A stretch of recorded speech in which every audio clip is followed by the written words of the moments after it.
Olá, bênçãos, sejam bem-vindos a mais uma aula de Sociologia. O conteúdo que nós iremos abordar, trabalho e sociedade. A escolha dessa temática está em consonância tanto com a BNCC, a Base Nacional Comum Curricular, quanto também com a matriz curricular do Estado. A preocupação em escolher temáticas que estejam de acordo com essas duas documentações, esses dois documentos, possibilita garantir a vocês, alunos, uma formação mais completa, uma formação mais total, se preocupando tanto com as avaliações externas, como o Enem, por exemplo, mas também garantindo que vocês possam ter um vislumbre maior quanto à sua própria formação como indivíduo, sua própria formação como cidadão. O conteúdo que nós iremos abordar, trabalho e sociedade, propõe uma visão um pouco mais diferente sobre a ação do trabalho, saindo do aspecto físico do trabalho como uma ação em si e entrando em uma preocupação, entrando em uma análise mais sociocultural, levando em conta a visão e o significado que determinadas sociedades têm sobre o trabalho, ok? Como tendo dito para vocês desde o início, tem-se uma preocupação que vocês possam compreender o porquê da escolha de determinada temática. Tanto que eu busco colocar sempre o código da BNCC, que faz referência ao desenvolvimento de competências e habilidades que são fomentadas pelo estudo de determinadas temáticas. No caso, estudar trabalho e sociedade possibilita identificar e analisar as relações entre sujeitos, grupos e classes sociais, diante das transformações técnicas, tecnológicas e informacionais, e das novas formas de trabalho ao longo do tempo, em diferentes espaços e contextos. Ou seja, possibilita que o aluno possa ter a capacidade de analisar o trabalho para além do ato prático em si, mas que possa considerar o trabalho também como uma construção social. E olhando o trabalho como uma construção social, ele vai estar carregado de toda a visão que determinada cultura vai ter, ok? Ao final do estudo desse conteúdo, você deverá ser capaz de, primeiramente, entender que o mundo do trabalho é constituído de fenômenos mutáveis, suscetíveis a interferências de diferentes atores políticos e sociais.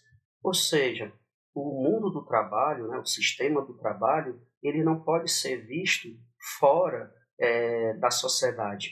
Pelo contrário, ele tem que ser visto dentro de uma relação íntima com a sociedade. Tendo dito isso, vocês podem ter consciência seguinte, que o surgimento de novos trabalhos, a extinção de antigos tipos de emprego, isso está ligado a transformações técnicas, mas também está ligado a mudanças sociais.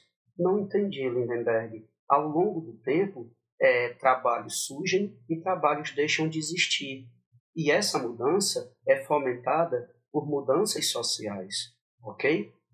Outra coisa que vocês devem ser capazes também é de associar as transformações do mundo do trabalho às modificações que ocorrem na dinâmica da produção capitalista. E, nesse sentido, compreender o capitalismo não só como sistema econômico, mas um sistema que impacta a sociedade de ampla forma, tanto com relação aos meios de produção, mas também com relação a aspectos sociais e culturais. Por fim, vocês deverão ser capazes também de avaliar a importância das transformações no mundo do trabalho e seus impactos nos trabalhadores, os sentidos do trabalho e na organização social do trabalho, quer dizer, compreender o processo de desenvolvimento do trabalho, o processo de desenvolvimento técnico, o processo de desenvolvimento tecnológico e compreender a relação que isso vai ter com a sociedade, com os trabalhadores, com o próprio sentido do trabalho e com a própria organização social que isso vai gerar, ok? Antes de iniciar a discussão sobre trabalho, eu gostaria de que vocês pensassem, que vocês fizessem um pequeno questionamento. Esse questionamento vai servir como ponto de partida para a nossa discussão social sobre o trabalho, ok? Porque a tecnologia, apesar do aumento da produtividade, não garante necessariamente melhores condições de vida e de trabalho para a maior parte dos trabalhadores. Se nós retornarmos, por exemplo, para a Revolução Industrial, em todas as suas diferentes fases, nós vamos compreender que uma das coisas que a burguesia sempre comentou, que a burguesia sempre creu, né? E eu digo isso não só com relação aos produtores em si, aos donos de fábrica, mas também os teóricos, como os teóricos do liberalismo clássico econômico, eles traziam as mudanças tecnológicas, o aumento da produção, como algo que geraria benefícios sociais, porque, de acordo com a lógica deles, quando a empresa passasse a produzir mais, geraria menos custos, os produtos ficariam mais baratos, mais gente iria comprar, mais gente comprando, as fábricas iriam produzir mais, como se fosse um ciclo. Vocês estão entendendo? Só que não precisa você ser um especialista na área para saber que não foi bem isso que aconteceu. Nós temos um profundo desenvolvimento técnico e tecnológico que faz com que a produção ela seja muito maior agora do que já foi em qualquer outro período na história. Mas mesmo assim, nós ainda temos, por exemplo, pessoas que não têm acesso a isso que é produzido e trabalhadores, por exemplo, que só conseguem sobreviver. Quer dizer o quê?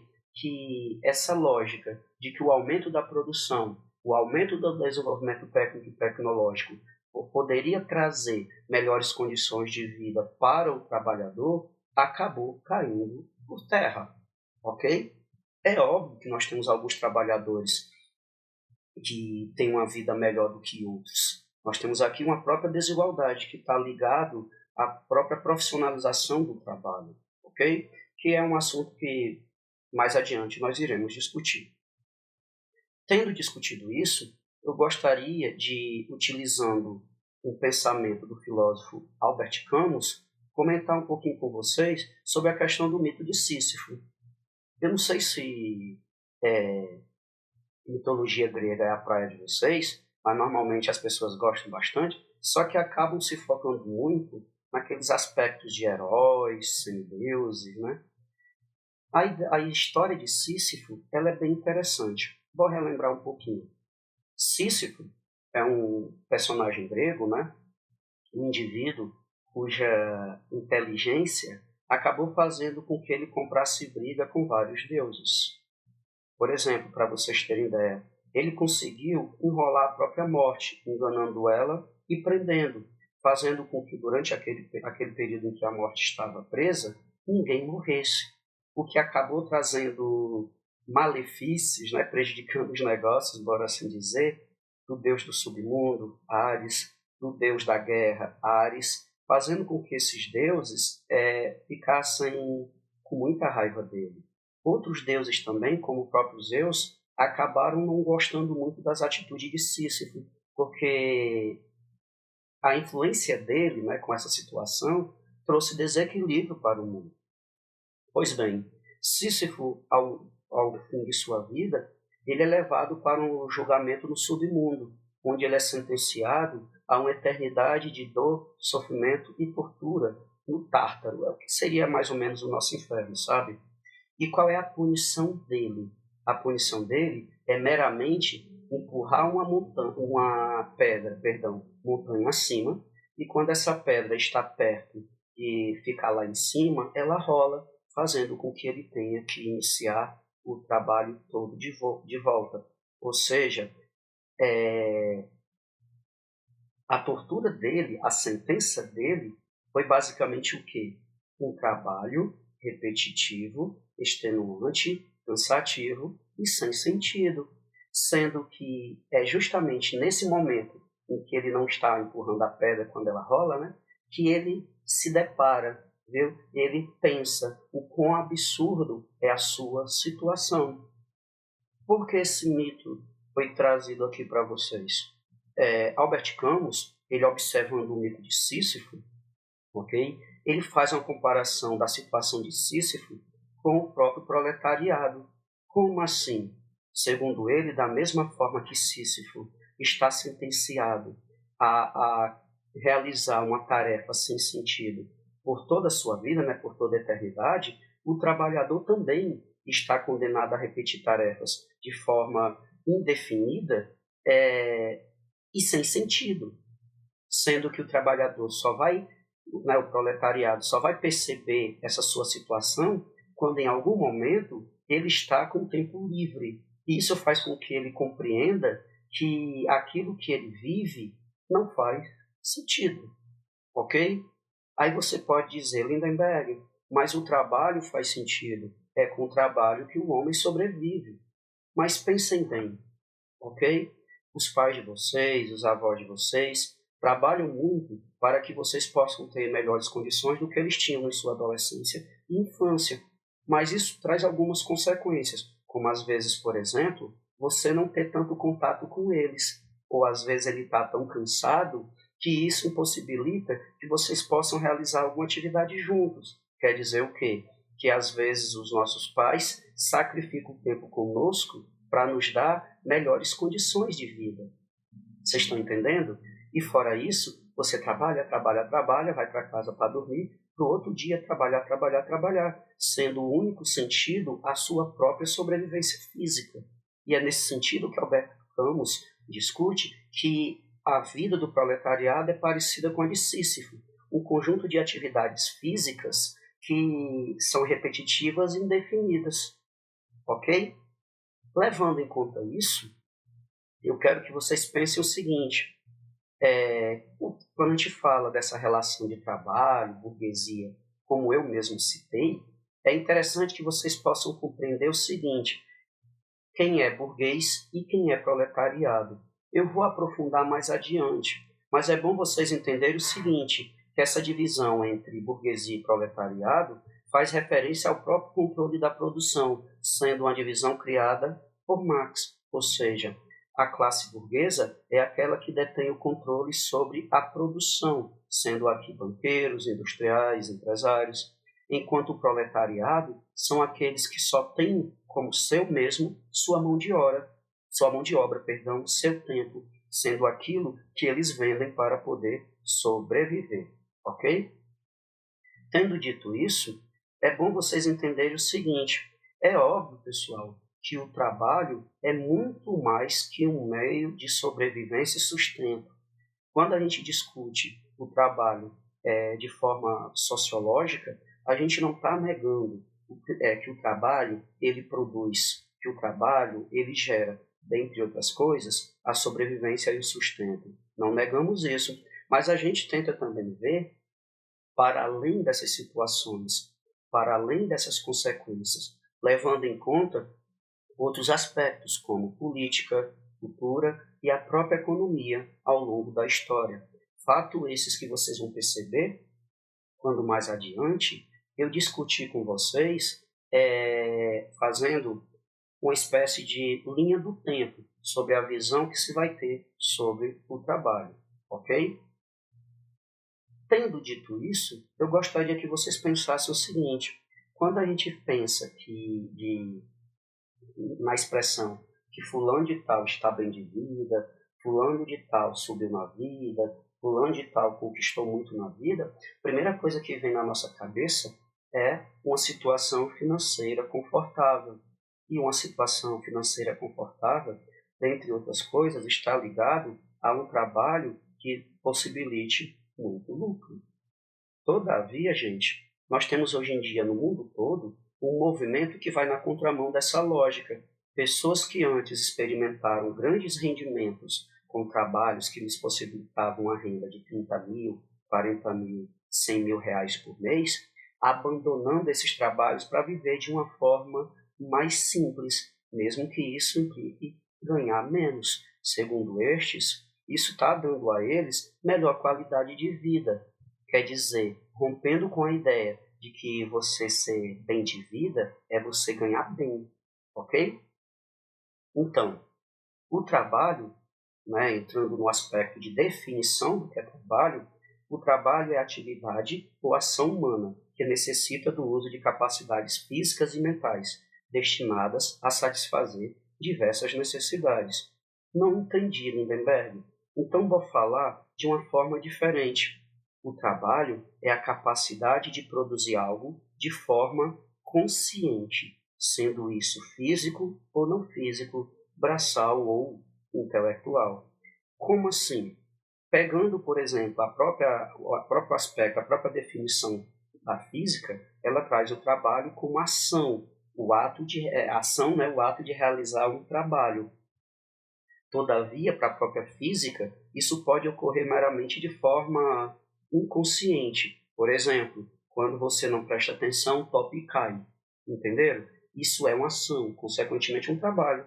Mas quando a gente fala a respeito, né, sobre uma ótica da sociologia, trabalho é quando eu produzo algo, mas de forma consciente. Quer dizer, quando eu tenho consciência daquilo que eu estou fazendo, seja essa coisa que eu esteja fazendo física ou não física, braçal ou intelectual. Por exemplo, quando alguém escreve um livro, ele escreve um livro porque quer escrever um livro, tem consciência que está escrevendo um livro.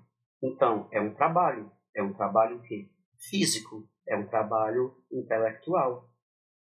Vocês estão entendendo? Por exemplo, quando eu vou criar uma história, assim, uma música, um além, quando eu vou criar alguma coisa intelectualizada, vocês estão entendendo?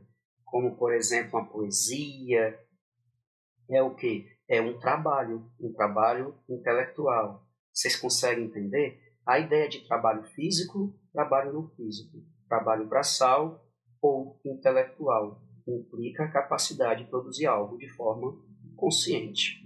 Ok? Deu para entender, não deu? Tendo comentado isso, eu vou citar o que o sociólogo George Friedman ele comenta. Ele vai reforçar que é pelo trabalho que o homem modifica seu próprio meio e pode modificar a si mesmo. Trabalhar assim pode trazer realização pessoal e social, ou ainda gerar dignidade ou status perante a própria sociedade. Quer dizer o quê? Todo mundo aqui sabe, você não precisa ser um expert ou um especialista para entender que a sociedade cobra bastante nessa questão do trabalho, onde o indivíduo se sente socialmente e culturalmente pressionado a trabalhar e trabalhar no melhor trabalho possível, ganhando o melhor salário possível.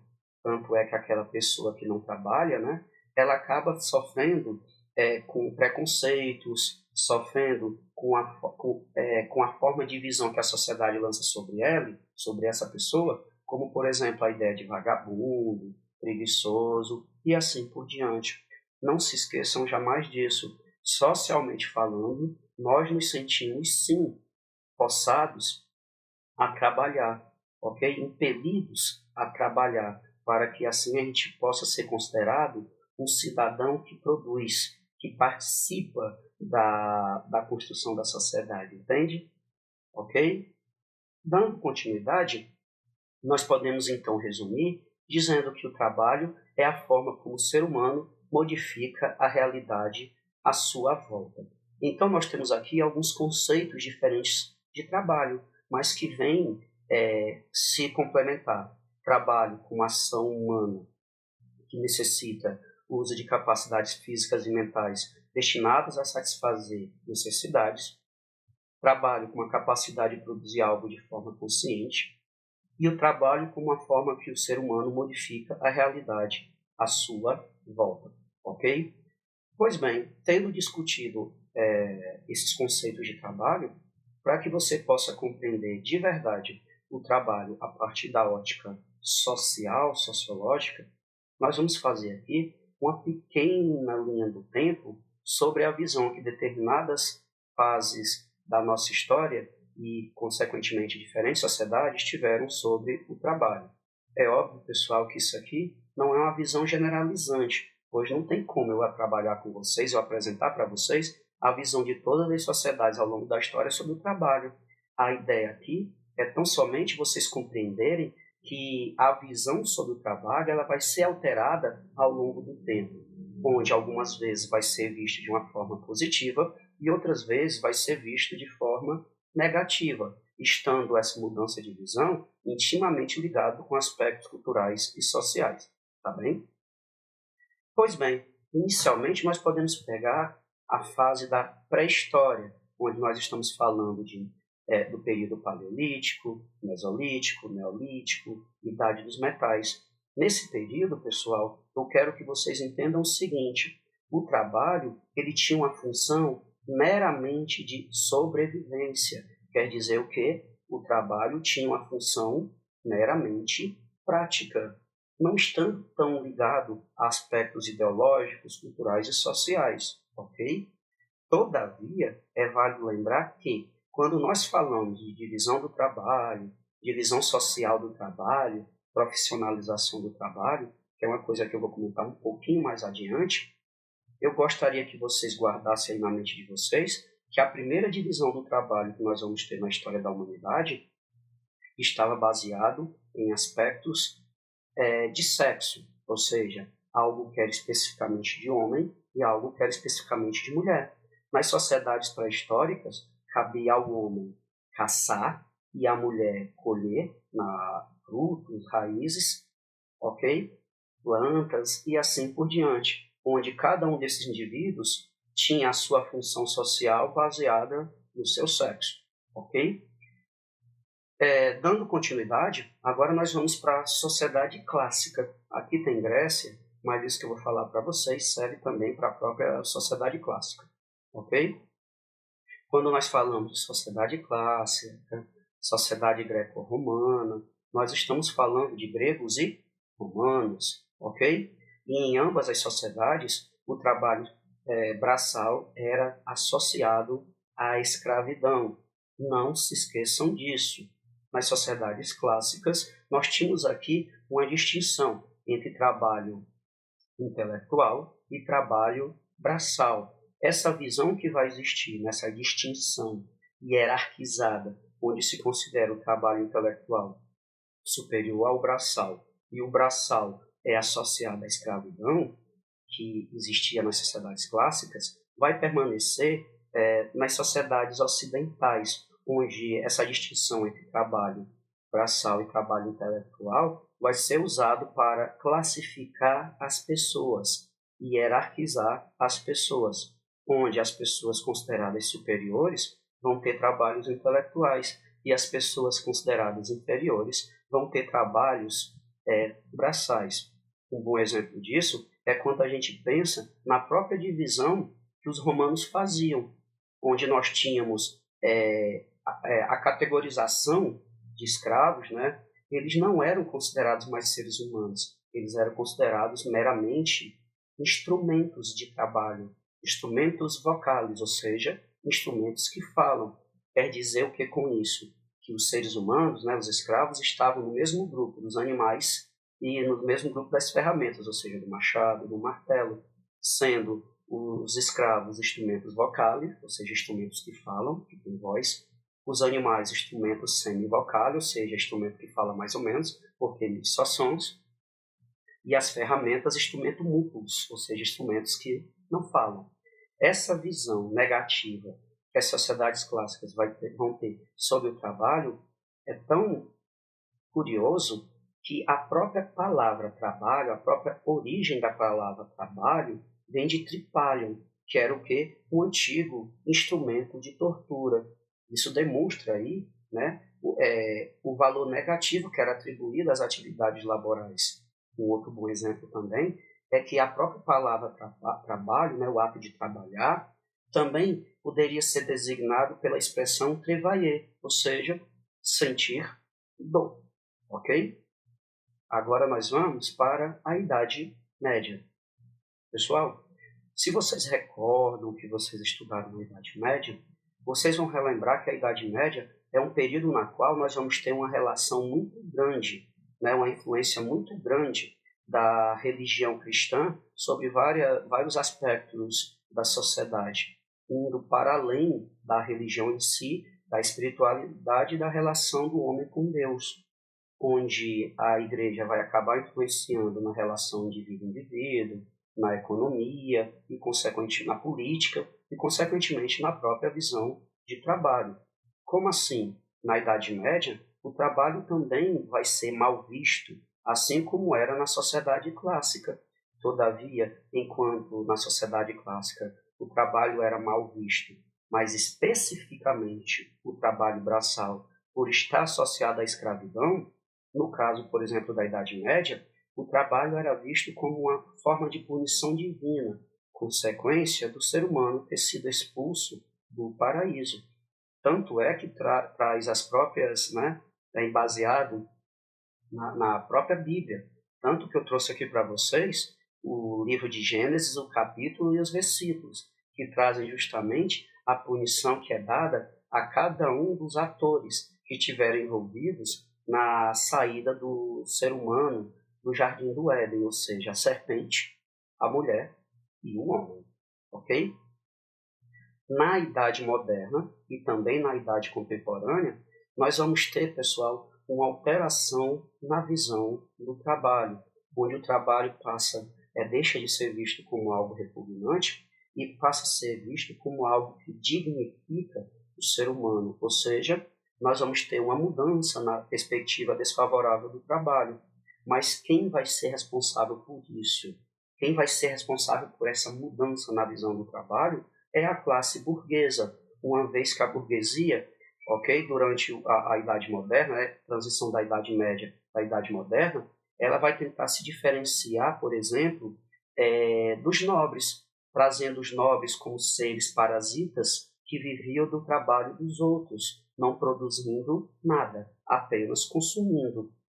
Na contramão a isso, teriam os burgueses, que influenciariam positivamente na sociedade, produzindo. Nesse sentido, o capitalismo vai surgir como um promotor de mudança na visão do trabalho. Quer dizer, o capitalismo vai promover uma reorganização econômica, mas também uma reorganização social e cultural. Mas é válido lembrar, pessoal, que o capitalismo não vai fazer isso sozinho. Ele vai fazer isso junto com outros aspectos, como o próprio ascetismo, que vai ser defendido por Max Weber, que mais adiante nós iremos trabalhar, ok? Tendo discutido esse impacto do capitalismo na mudança da visão sobre o trabalho, nós vamos discutir também sobre a questão do desenvolvimento do industrialismo, ok? Da produção industrial, caracterizada pela produção em larga escala, caracterizada pela chamada produção em massa. E isso vai impactar uma coisinha que a sociologia denominou de sociedade de consumo. Eu vou apresentar aqui para vocês dois conceitos. O conceito sociológico científico, e uma conceituação mais simples, menos formal, ok? Iniciando pelo conceito menos formal, nós podemos dizer que na sociedade de consumo, você não é quem você é o que você tem. Daí a necessidade que muitas pessoas têm de comprar produtos de marca, produtos caros, não só por levar em conta que esses produtos podem ser melhores ou coisa do tipo. A preocupação, na imensa maioria das vezes, não é se um celular tem uma capacidade boa de software, se sua memória é boa. Não. Estando mais ligado à marca, ou seja, ao status. Então, você acaba tendo a preocupação de demonstrar sua felicidade a partir daquilo que você consome, a partir daquilo que você compra. Ou seja, você não é quem você é aquilo que você tem. Esse é um conceito mais informal, mas dentro da sociologia nós temos um outro conceito, que é basicamente o seguinte: o desenvolvimento econômico e social é pautado pelo aumento do consumo, que resulta em lucro ao comércio e às grandes empresas, gerando mais empregos, aumentando a renda, o que acarretaria ainda mais consumo. Traduzindo, a sociedade de consumo, né, seguindo a lógica da burguesia, a lógica industrial, né, do industrialismo, prega o seguinte, que a sociedade de consumo vai influenciar a produção, vai estar intimamente ligado à produção e ao consumo, mas vai trazer consequência também no aspecto social. Como assim, Lindenberg? Se eu consumo mais, eu vou ter que produzir mais. Ao produzir mais, eu vou contratar mais pessoas que terão mais emprego. Pessoas com mais emprego terão mais renda, mais dinheiro entrando na sociedade, menos pessoa na miséria. Vocês estão entendendo? Quer dizer o seguinte, a sociedade de consumo ela é pautada no desenvolvimento econômico, ok? Mas traz influência no desenvolvimento social, pelo menos na teoria. Por quê? Porque ao longo, né, da história moderna, nós podemos observar que não foi bem isso que aconteceu. Um bom exemplo disso é que nós vivemos atualmente uma sociedade altamente consumista, o que não implica que isso tenha trazido melhor desenvolvimento social para toda a sociedade, para toda a humanidade. Uma vez que algumas pessoas têm acesso aos produtos e outras não. Na verdade, a sociedade de consumo, né, eu também chamo, está extremamente ligado à prática do consumismo, ok? Que é justamente você consumir mesmo sem ter necessidade. É comprar sem ter necessidade, o que traz consequências também para o próprio planeta, uma vez que o planeta Terra não tem condições de suprir, né, essa demanda por produtos que a sociedade moderna tem exigido. Aqui nós acabamos tendo uma diferença entre consumo pelo consumo, ou seja, o consumismo em si, e um consumo consciente, levando em conta o que eu preciso, quanto preciso, como preciso, e assim por diante. Ok? Outro aspecto que está ligado à sociedade de consumo é o conceito criado por Bernard London, chamado de obsolescência programada. Isso vai ser defendido em um período específico, crise de 1929.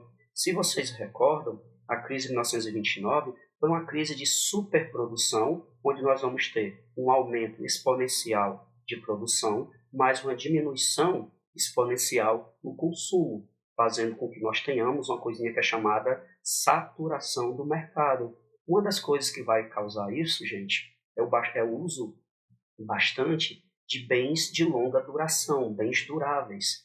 Quer dizer, não são bens que você consome, que você tem que ficar trocando direto. Naquela época, por exemplo, né, antes da crise de 29, a pessoa comprava um carro e só ia comprar outro quando aquele carro já não estava mais prestando para nada. Nós estamos falando de vários anos. Só que, se eu tenho uma grande produção e um pouco consumo, uma das coisas que, né, vai ser utilizada para vencer, ultrapassar a crise de 29, é fazer com que a roda do mercado volte a girar, fazendo com que as pessoas voltem a consumir e, consequentemente, as empresas voltem a produzir. E uma das ideias que surgiram na época é fazer com que os produtos durassem menos, para que as pessoas precisassem comprar mais. Vocês estão entendendo? Aí vai surgir o próprio conceito de obsolescência, que o conceito de obsolescência programada ou planejada está ligado à ideia dos produtos durarem menos, de forma consciente, ou seja, eles são pensados pela indústria para durar menos. Nesse sentido, nós temos a obsolescência técnica, ok? E nós temos também a obsolescência psicológica. A obsolescência técnica é basicamente os produtos ficarem tecnicamente obsoletos. É óbvio que isso é complicado você analisar, uma vez que, por exemplo, quando você pega um computador que tem 5 anos, ele acaba não sendo capaz de acompanhar determinados programas e aplicativos que são atuais. Isso é fato. Nesse sentido, a obsolescência acaba sendo consequência do desenvolvimento tecnológico e técnico. Todavia, o outro lado da moeda é quando as empresas fazem conscientemente seus produtos durarem menos, seja por meio da utilização de softwares, atualizações ou matéria-prima que vai se acabar mais rápido, com pouco tempo de uso. Dessa forma, né, nós temos equipamentos durando só 1, 2, 3 anos. para que assim a gente possa ser, né, a gente é obrigado a comprar outro. Outra forma de obsolescência é a chamada obsolescência psicológica. É quando, por meio de propagandas, mídia social, a mídia de massa, os influencers, eu coloco na cabeça do consumidor que aquele produto que ele tem, por mais que ainda esteja em pleno funcionamento, não é mais tão atual, ok? Fazendo com que a pessoa veja aquele seu produto, aquele seu aparelho, como obsoleto, por mais que ele esteja funcionando perfeitamente, levando essa pessoa a comprar outro, ok? Pois bem, nós podemos então, de grosso modo, discutir o seguinte, que pessoal, é inquestionável. O trabalho sempre foi indispensável na vida das pessoas, pois cria, né, condições para a sobrevivência. Mas é inegável que o fruto do trabalho, ou seja, a riqueza e sua distribuição, assumiu diferentes formas ao longo da história. Ou seja, o próprio trabalho mudou de visão ao longo da história, ok? Ou seja, o trabalho foi ressignificado ao longo da história. Quer dizer com isso que o trabalho ele é uma ação prática, física, mas também é uma ação social, simbólica, histórica e cultural. Ok? Tendo discutido isso, nós vamos agora analisar a visão do tripé da sociologia. Gente, sempre que vocês escutarem a expressão tripé da sociologia, nós estamos falando de Karl Marx, Max Weber e Emile Durkheim, ok? Esses três eles vão estar presentes em vários conteúdos, justamente porque eles são quase que a base da sociologia. Tanto é que eles vão se configurar o que é denominado de sociologia clássica. Pois bem, para a sociologia, a vida cotidiana é marcada profundamente pelo modo como as relações de trabalho se apresentam em determinado momento histórico. Lindenberg, o que é que isso quer dizer? Simples. A sociologia, ela não concede, ela não vê, beleza? Uma distinção entre história, entre cultura, entre sociedade e as relações de trabalho, onde uma é impactada e marcada profundamente pela outra. Falando de uma forma ainda mais simples, a forma como se dá as relações de trabalho, as relações de produção e as relações de distribuição de riqueza estão intimamente ligados a como está estruturada uma sociedade em determinado momento histórico. Olha um exemplo bem simples. Quando a gente pensa os povos nativos. Os povos nativos eram um povo que não tinha Estado, ok? Pelo menos no conceito que nós temos agora de alguém que controla, alguém que manda. Por mais que nós tenhamos, por exemplo, os caciques, né, que eram os chefes militares, e os pajés como os líderes religiosos, eles não eram lideranças como a gente imagina, onde eles falavam e todos os nativos aceitavam de forma inconteste. Quem regia as sociedades nativas eram as assembleias dos mais velhos, ou seja, era tudo decidido de forma comunal, onde na sociedade não existia ninguém melhor, nem ninguém pior. Vocês estão entendendo? Eram ambos vistos como indivíduos que formavam a mesma comunidade. Nesse sentido, quando ia caçar, todo mundo ia caçar. Quando ia plantar, todo mundo ia plantar. Quando ia construir as casas, todo mundo ia construir as casas, sendo distribuído a cada um, não porque um é melhor e o outro é pior, mas era distribuído de acordo com a necessidade de cada um, onde uma pessoa solteira recebia uma coisa de um tanto diferente. Um casal sem filhos recebia um tanto diferente. Um casal com 3 filhos recebia um tanto diferente.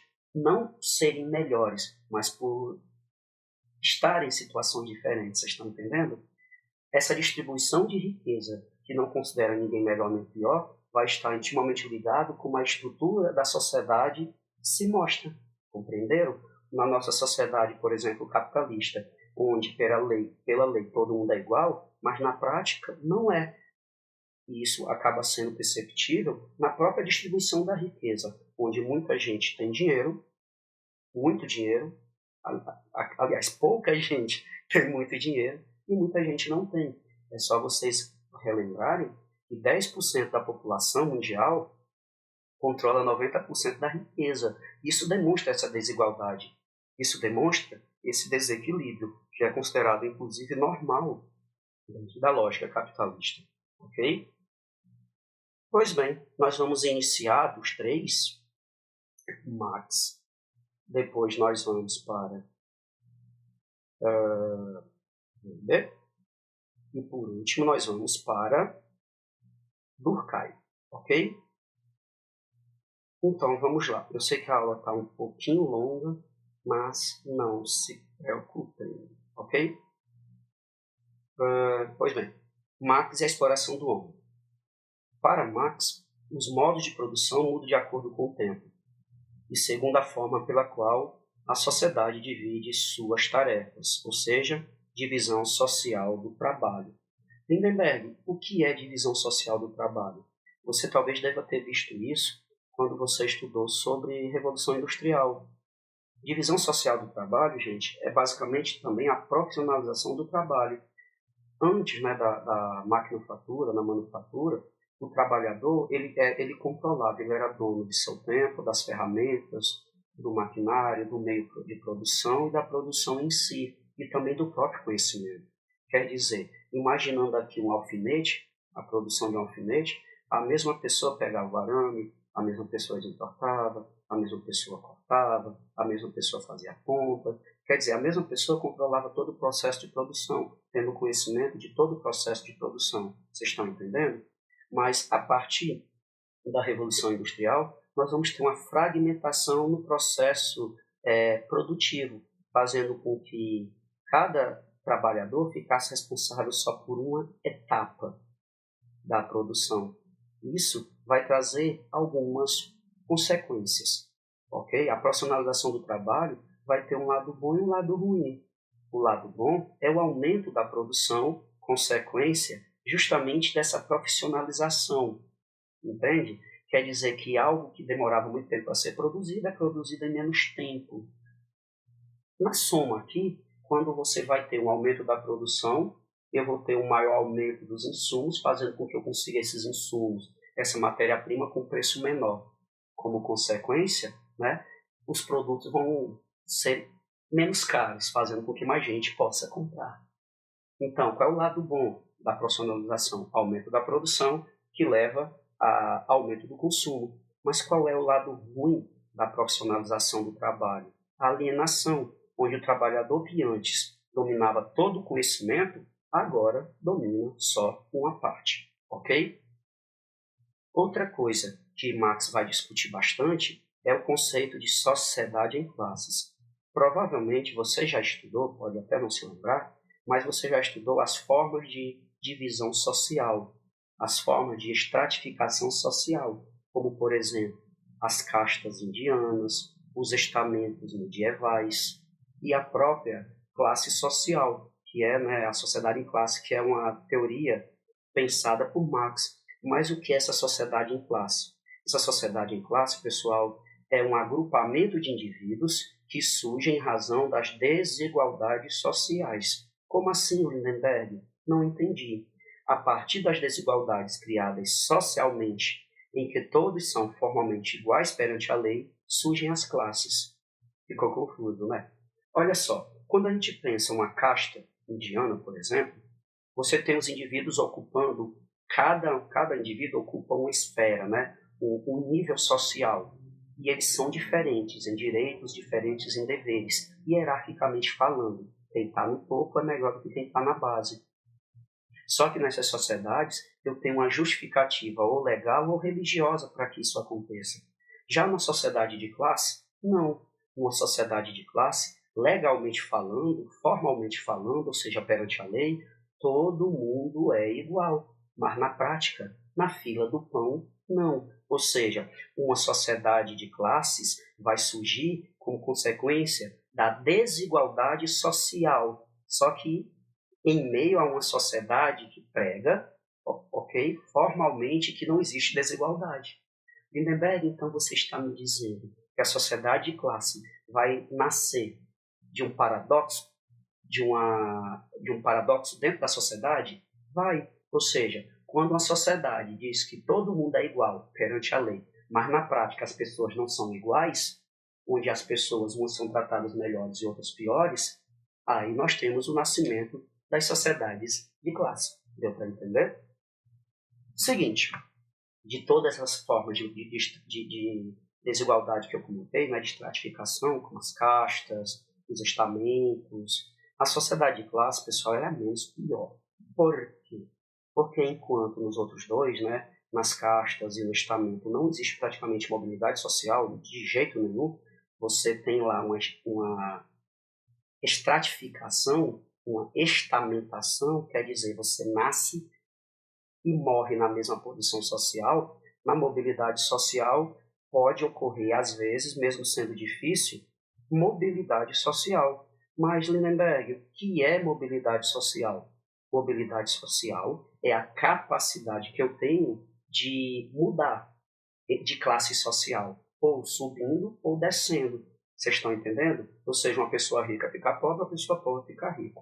Isso é o que nós chamamos de mobilidade social, a capacidade que a pessoa tem de mudar de classe.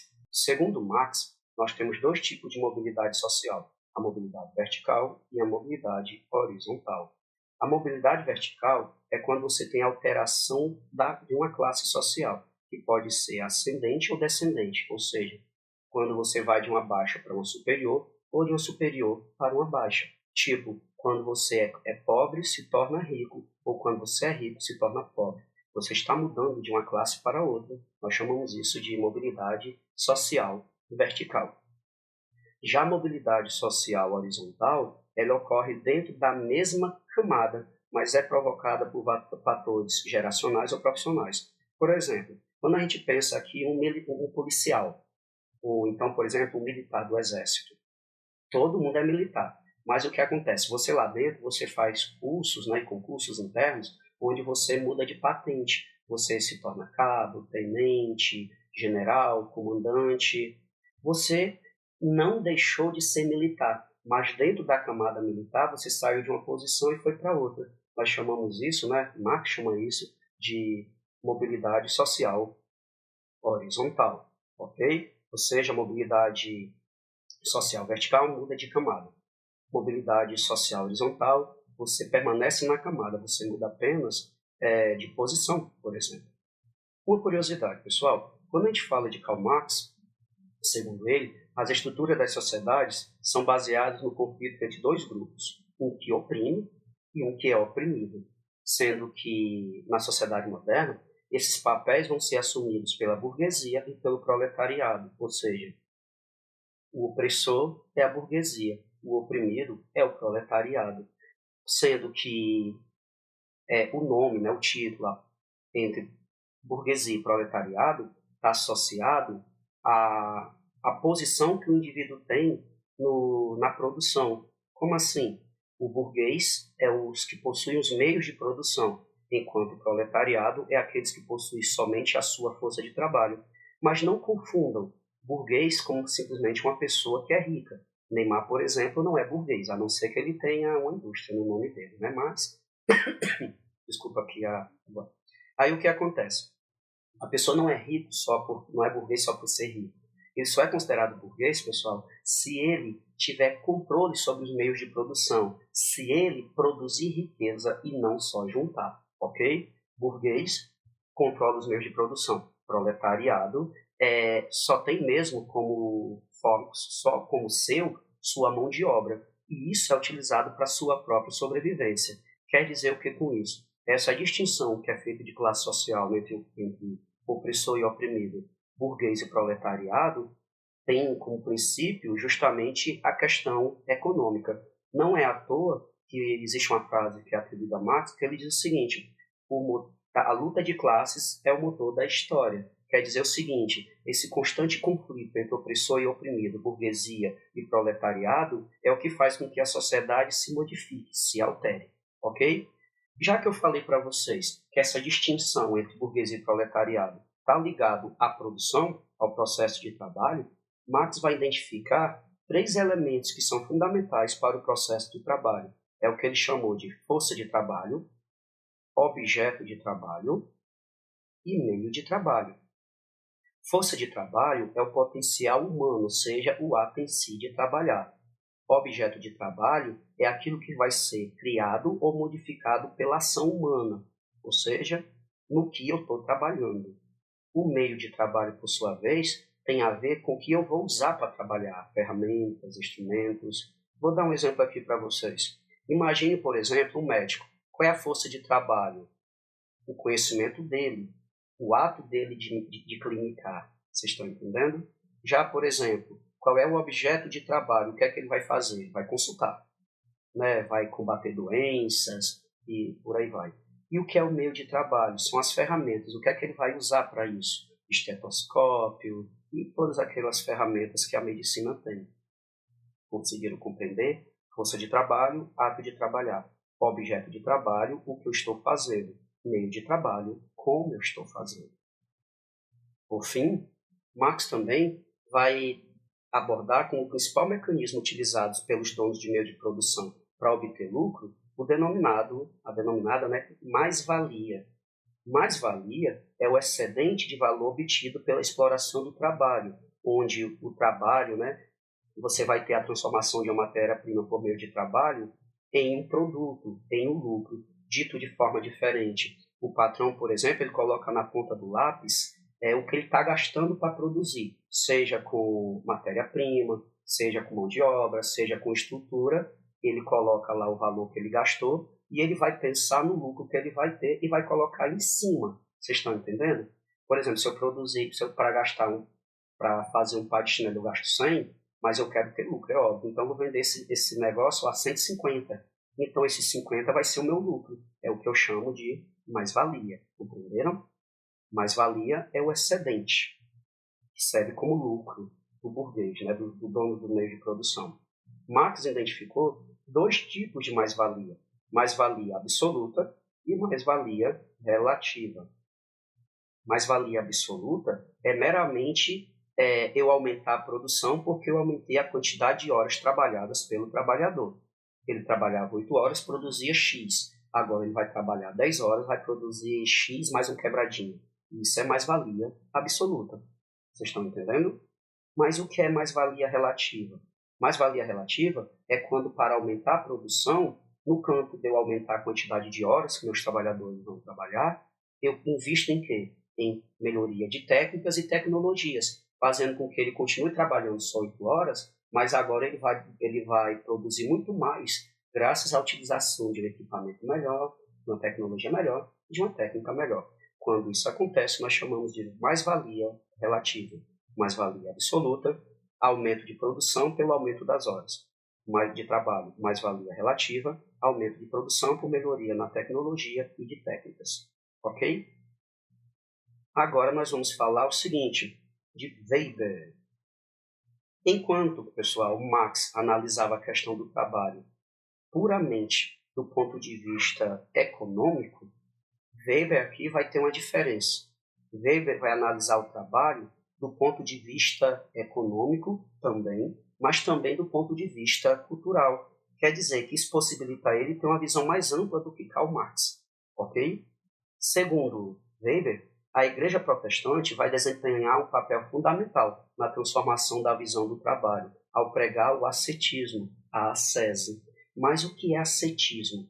Ascetismo é o controle dos desejos e o trabalho como forma de crescimento. Dito de outra forma, é você controlar seus desejos e não gastar por besteira.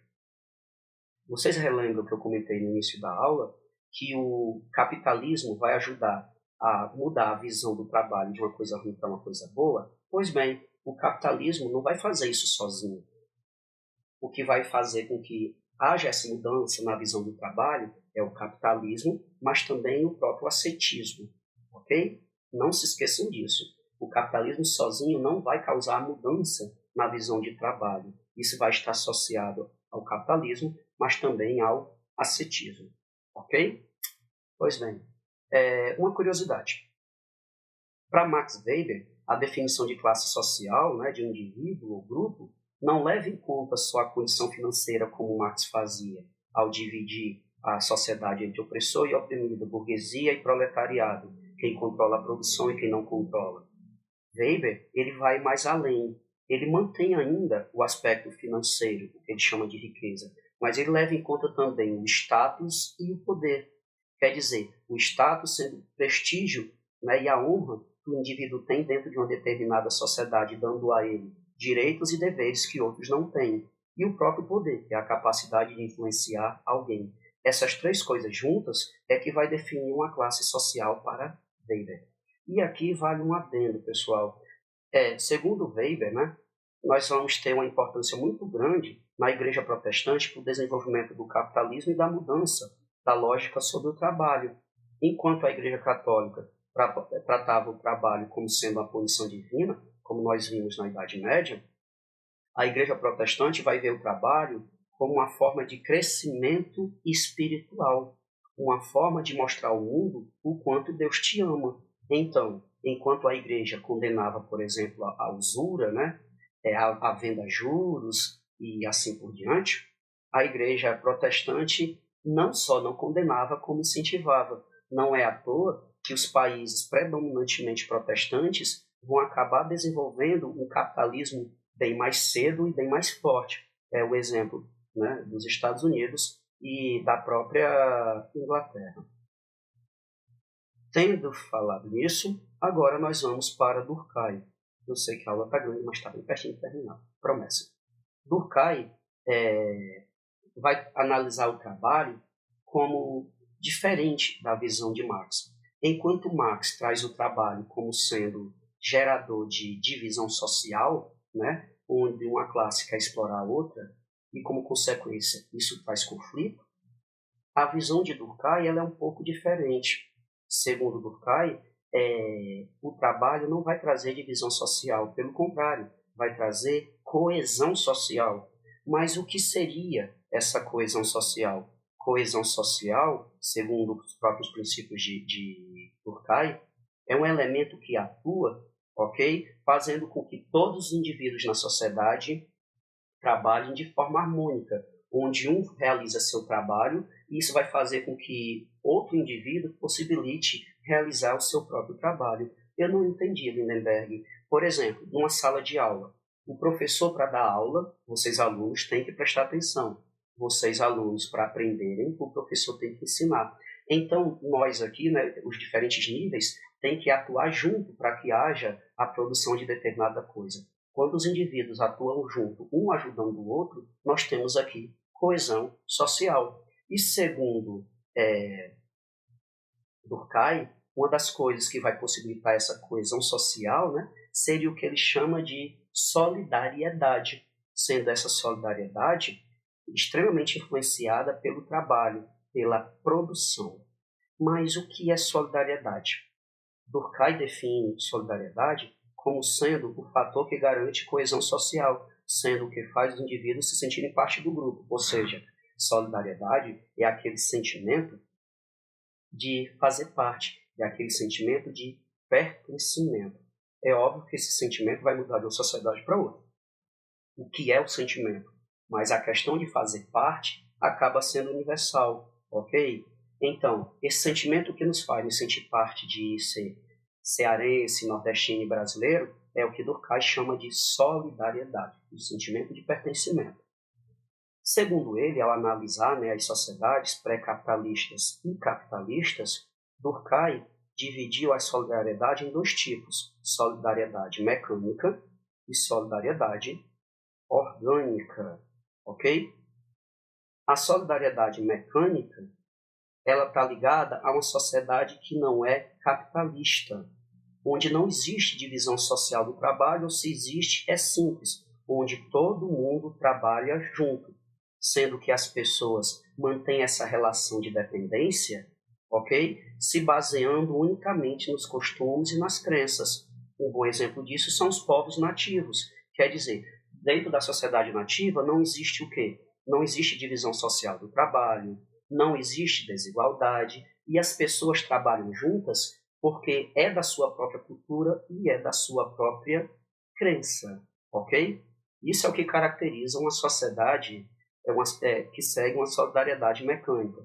Por outro modo, ele vai trabalhar também o próprio conceito de solidariedade orgânica, segundo ele, a solidariedade orgânica vai ocorrer em sociedades mais complexas, onde, por exemplo, o capitalismo já comanda, onde nós temos, por exemplo, divisão social e profissionalização do trabalho. Um bom exemplo é a sociedade em que nós vivemos, onde ela é caracterizada por uma coisinha chamada de interdependência.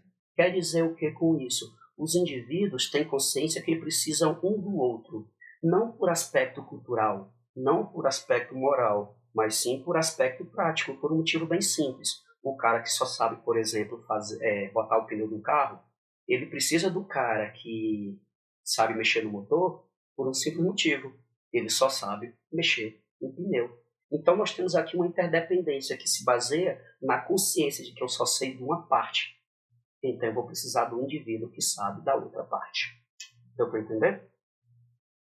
Por fim, já terminando, ok? Nós vamos abordar agora, bem em cima, os chamados sistemas de organização do trabalho.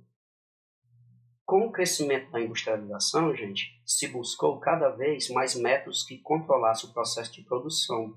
Mas para que essa preocupação em controlar a produção? Simples, para que pudesse aumentar cada vez mais a produção, preferidamente gastando menos. Nesse sentido, ao longo do processo de industrialismo, nós vamos ter, por exemplo, o Taylorismo, o Fordismo, o Toyotismo, que é um sistema bem mais conhecido por vocês, como também nós vamos ter o Volvismo, que é algo bem mais novo, ok? Bora lá. Entre as diversas teorias que vão surgir ao longo do processo industrializante, nós vamos ter uma de destaque que é de Frederick Taylor, que ele buscava estratégias gerenciais baseadas no controle do tempo e nos movimentos do trabalho, ok?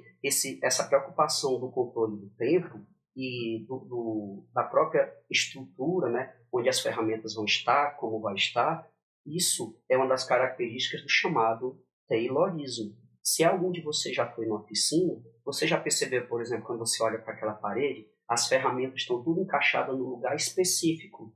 E toda vez que o trabalhador termina de usar, tem que colocar lá de volta. Por quê? Porque assim o trabalhador, quando precisar dela, já vai direto lá. Jamais uma pessoa tem que ficar procurando as ferramentas enquanto vai consertar uma moto, por exemplo. Isso traria para ele prejuízo, porque ele passaria muito tempo só naquela moto. Vocês conseguem entender? Então, o Taylorismo ele vai trazer o quê? Ele vai o controle do tempo, dos movimentos do trabalhador, remuneração por desempenho, quer dizer o quê? Quanto mais eu trabalho, mais eu ganho. Isso são características do chamado Taylorismo, ok? Um modelo prático que vai se basear no Taylorismo é o chamado Fordismo, ou seja, vai ser uma coisa criada pelo Henry Ford, o dono da Ford. Ele vai juntar características do Taylorismo junto com suas próprias ideias, sendo que a principal ideia que Henry Ford vai agregar junto ao Taylorismo é a ideia da criação da linha de produção, onde ele vai se inspirar nos açougues, onde os animais vinham em esteiras e as pessoas ficavam paradas e faziam lá os cortes. Ele pensou em transformar isso para a produção de veículos, dando origem ao processo de industrialização, a linha de produção, ok? Fazendo com que aumentasse a produção, diminuísse o preço e mais gente pudesse comprar. O sistema taylorista-fordista vai gerar uma grande rotatividade dos trabalhadores, com baixo nível de qualificação, fazendo com que os trabalhadores se tornassem facilmente substituíveis, se tornando assim um dos maiores exemplos de alienação. Como assim? Antes dessa criação das linhas de produção, o trabalhador sozinho, ele sabia como produzir um carro todinho.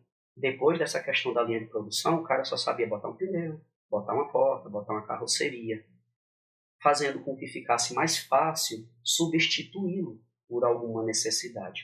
E já que eu estou falando de substituição de trabalhador, vem uma coisa que é crucial vocês entenderem. Uma coisinha que durante muito tempo a sociologia chamou de exército industrial de reserva. O que era o exército industrial de reserva? Era aquele contingente de trabalhadores desempregados que se via como controle social dos trabalhadores empregados. Eu não entendia, Lindenberg. Simples. Você queria melhores condições de trabalho, ia para o teu patrão e dizia, patrão, assim não dá certo, o negócio está difícil. O senhor vai ter que melhorar a situação da gente. Aí o patrão chamava você até a janela, mostrava um bocado de gente lá fora na fila e dizia, tá vendo aquela monte de gente ali? É doidinho para onde vocês ser desempregado para ele entrar. O que é que você faria numa situação dessa? Baixaria a cabeça e ia embora. Aceitaria o que o patrão fizesse. Então, nesse sentido, gente, o Exército Industrial de Reserva, né, aquela massa de desempregados, acaba fazendo o quê? Servindo como uma espécie de controle social do trabalhador sobre os empregados, para que eles não venham lutar por mais coisas, reivindicar mais coisas e ficar na mão do próprio patrão, ok? Dando continuidade nessa questão dos sistemas de organização do trabalho, nós temos também o toyotismo ou onismo. Ele vai ser desenvolvido pelo engenheiro japonês chamado Taichi Ono, ok? E ele vai ser baseado numa coisinha chamada just-in-time. Quais são as características básicas do toyotismo? Flexibilização na fabricação, com a capacidade de rápida mudança nos modelos produzidos, entrega do produto fabricado no momento e quantidade exata, quer dizer, eu não vou ter a grande formação de estoque, é o que é chamado de produção enxuta, diminuindo o desperdício de tempo, de estoque, se organizando de acordo com as demandas do cliente, não sendo mais focado em produção de massa, como foi o Fordismo. E estando nisso daí também ligado, né, o Fordismo com essa questão da produção em massa, produzir, vai estar encaixado, inclusive, no contexto da crise de 1929, ok? Já o toyotismo vai pregar diferente. Eu só produzo quando é necessário. Uma outra característica do toyotismo também é diferente do Fordismo, que você vai ter uma profissionalização do trabalho, onde o trabalhador não vai ser necessário tanto conhecimento técnico e o trabalhador só vai conhecer só aquela etapa da produção. No toyotismo, você já vai ter um trabalhador polivalente e multifuncional, onde ele tem que aprender várias funções. Ele passa um tempo numa etapa, outro tempo em outra etapa, outro tempo em outra etapa. Lembrando, então você está dizendo que o toyotismo ele gera menos alienação que o Fordismo? Sim. Uma vez que possibilita ao trabalhador, nem que seja de forma superficial, conhecer todo o processo. Ok? Por fim, nós temos uma coisinha chamada volvismo, que é um sistema mais moderno, que vai surgir na segunda metade do século XX na Suécia, estando ligada, né, ao setor automobilístico. Daí, né, o nome volvismo, Volvo. A principal característica desse modelo é uma maior autonomia que é dada ao trabalhador frente ao processo industrial, sendo que você vai ter uma maior inovação ao promover a participação do trabalhador em diferentes processos industriais. Então, nós podemos dizer que o volvismo ele traz muitas características do toyotismo. Entretanto, qual é a diferença? É algo mais aprofundado, como, por exemplo, a polivalência dos trabalhadores, a rotatividade do trabalhador em cada etapa. Ok? Os aspectos gerais do volvismo se baseiam na elevada qualificação e valorização financeira do trabalhador. Esse modelo tem como premissa a participação do trabalhador em todas as áreas produtivas, por meio de uma ação coletiva desenvolvida em pequenos grupos, visando aumentar a produtividade e a qualidade dos processos industriais. Assim caracterizados pela participação ativa do operário no processo industrial, ou seja, considera-se que a partir da ação dos profissionais de produção que as atividades de uma empresa são coordenadas. Portanto, o foco desse modelo produtivo está no trabalhador, principal ator da lógica de produção industrial. Eu não disse para vocês que o toyotismo vai ter como característica uma visão mais positiva sobre o trabalhador, dando a ele maior polivalência, rotatividade para ampliar seus conhecimentos. Só que no caso, por exemplo, você ainda tem o trabalhador sendo um apêndice da máquina. O volvismo acaba voltando, né, abandonando um pouco, não totalmente, a preocupação com a máquina e se voltando para o trabalhador, sendo o trabalhador o epicentro da lógica de produção industrial. Ela tem como objetivo a implementação de inovações nas áreas produtivas industriais, como forma de superar os modelos tradicionais de produção fabril, como o Taylorismo e o Fordismo. É um método de produção extremamente flexível e altamente adequado à demanda de consumo, produzindo apenas aquilo que se quer consumir, evitando, dentre outras coisas, por exemplo, o acúmulo de estoques, de peças e matéria-prima. Ok? Preza-se também pela qualidade da produção e pelo controle ágil de todas as etapas do processo industrial, sabendo o que é produzido, como é produzido, quando é produzido e o tempo de cada produção, assim como o que eu gasto em cada etapa. O modelo permite ainda o controle da qualidade da produção ao longo de todo o processo. Assim, consequentemente, o descarte de produtos acabados são diminuídos e os processos são acompanhados mais adequadamente, melhorando, promovendo a melhoria na produção. Nesse sentido, nós podemos considerar o Volvismo, como sendo um sistema mais novo, como uma evolução tanto do Taylorismo, do Fordismo e do Toyotismo. Ok? Pois bem, pessoal, terminamos a aula. Eu sei que ela ficou grandinha, mas como eu já falei para vocês, eu vou especificar cada um dos conteúdos que, de acordo com trabalhos, atividades ou até mesmo as provas, vocês podem focar, ok? Tchau, tchau. Até uma próxima.